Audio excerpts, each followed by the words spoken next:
Again, I want to get into the issue of criticizing. I understood that we said we shouldn't talk about people that we know because then he'll have stigmas for the rest of his life. Our criticism has to be internal, practical, and it has to be that I'm correcting myself toward that same person that I have criticism about. First of all, by being quiet. I'm quiet. It's not my place to correct anyone.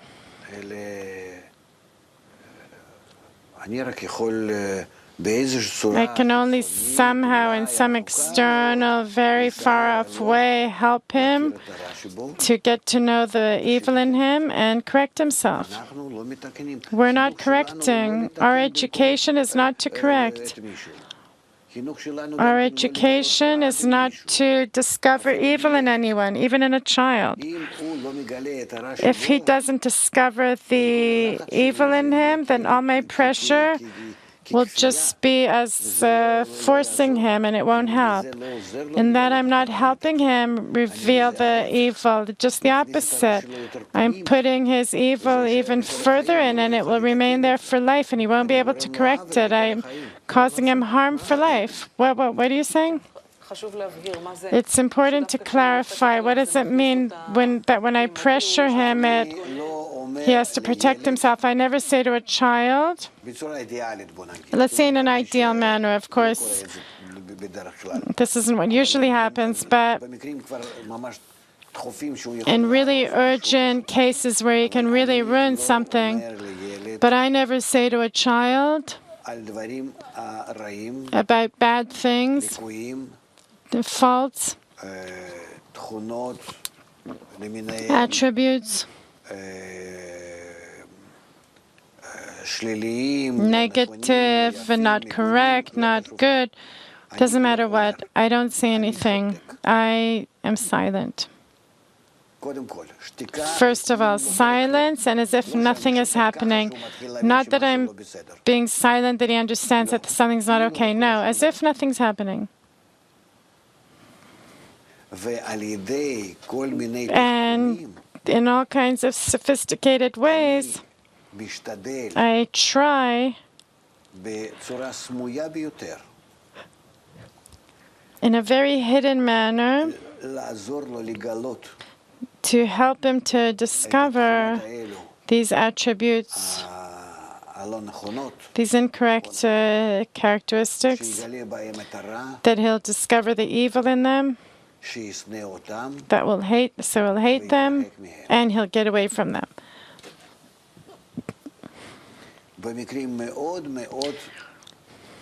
In very, very special cases,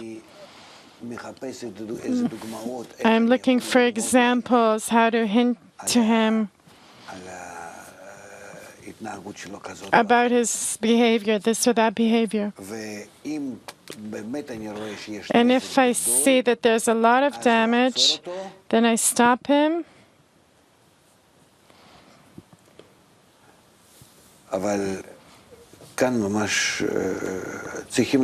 But here we need to understand that it's not desirable.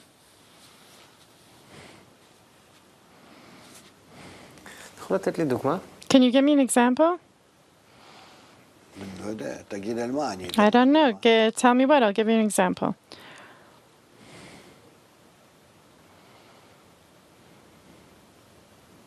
An example about a negative attribute? No, I want an example for this whole situation. How he goes through it without criticizing the child in a personal without criticizing the child in a direct manner, without showing him that what he did is not okay, and how he's making up some kind of trick where they're discussing not his behavior but about this attribute, and we succeed not feeling that it's something incorrect, and we also don't put him in to a feeling that I did this whole roundabout to hint about himself. So it looks really impossible because we don't want to shame him. It's like in the group. In the group, we need to cause, through our external environment, we need to create thought and attitude that a person will feel what's good and bad, and he'll criticize himself and he'll want to correct himself. That's what the recognition of evil is. What is the recognition of evil? That I come up to you and I say, I discover such evil in you? You know why it's hard